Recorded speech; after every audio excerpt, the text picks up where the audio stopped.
आप ना नास्तिक बनो ना आप आस्तिक बनो, हमारी दृष्टि से आपको बनना है तो आप वास्तविक बनो। जब आप हिंदू राष्ट्र की बात करते हैं तो कुछ लोग कहते हैं कि आप संविधान के खिलाफ बोल रहे हैं, क्योंकि संविधान कहता है भारत धर्मनिरपेक्ष है, पंथ निरपेक्ष है।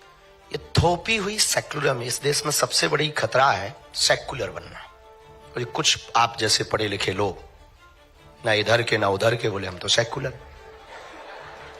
हमें बड़ी संविधान कहता है सेक्युलर। हाँ, संविधान पे ही हम बात करें। संविधान में चूंकि ये जोड़ा गया और संविधान में आपको पता होगा कि 130 बार से ज्यादा सुधार हो चुका।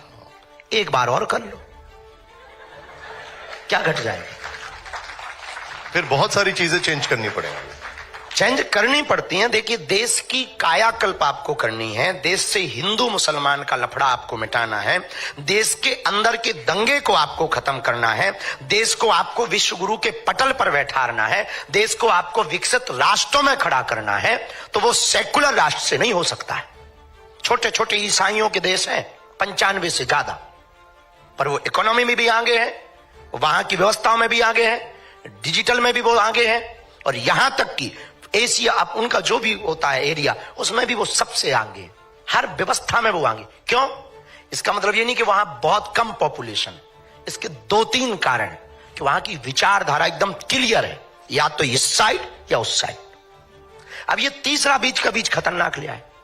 या तो आप एथिस्ट हो जाओ, नास्तिक, या आप आस्तिक हो जाओ। अब आप कह रहे हैं ना मैं आस्तिक हूं ना मैं नास्तिक हूं, मैं तो सेक्युलर हूं। ये तीसरा आदमी बहुत खराब होता है भैया। एक पक्ष पकड़ो।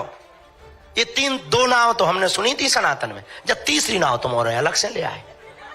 ये जोड़ी भाई भैया नाव है, तो 130 बार सुधार हो चुका है। आप एक बार और कर लीजिए, क्या गड़बड़ है? लेकिन हमारे संविधान में लिखा है we the people of India, हम भारत के लोग, जिसमें हिंदू, मुस्लिम, सिख, ईसाई, पारसी सब हैं। ये तो बाबा साहब अंबेडकर लिख के गए, इसमें कोई जोड़ा नहीं गया। मेरे भैया, मुसलमान मुसलमान है इस देश में, ईसाई ईसाई है इस देश में, बस हिंदू सेकुलर है। गजब का ज्ञान। सब भारतीय हैं। क्या गजब का आप लोगों का आचार्य जी, सब भारतीय है। देखो तो सब भारतीय आचार्य जी है? सब भारतीय। हम ये चाहते हैं कि ना आप मुसलमान रहो, ना आप ईसाई ना हो, ना हम हिंदू रहे, सब सनातनी हो जाए। अब तो नहीं है गड़बड़।